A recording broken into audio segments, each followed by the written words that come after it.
a analogia. Bruxismo é um ranger de dentes, né? Isso, bruxismo Dormindo, ranger de dentes, né? dormindo. É. Opa, caiu na armadilha? Bruxismo é um ranger de dentes? Essa aí eu vou pegar vocês.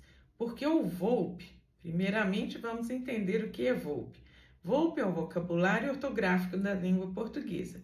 Um livro que traz a listagem das palavras corretas em português e algumas delas vêm com uma chega, que é uma diquinha, logo depois para você saber como pronunciar.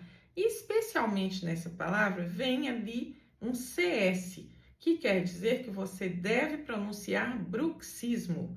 Aí você vai dizer, não é possível, Márcia, a minha dentista, lá na faculdade, todo mundo diz bruxismo.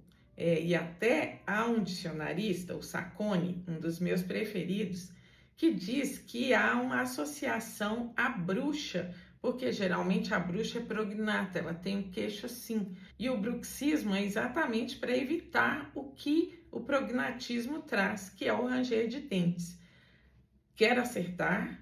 Quer falar rigorosamente dentro do que foi proposto pelo Acordo Ortográfico de 1990? É bruxismo. Vamos ver se pega, né? Porque todo mundo diz bruxismo. Eu estou tentando me acostumar. Ah, não, você ainda não é inscrito neste canal? Por favor, inscreva-se, curta, comente. Gosto quando as pessoas escrevem aí e eu interajo com elas. Vamos lá?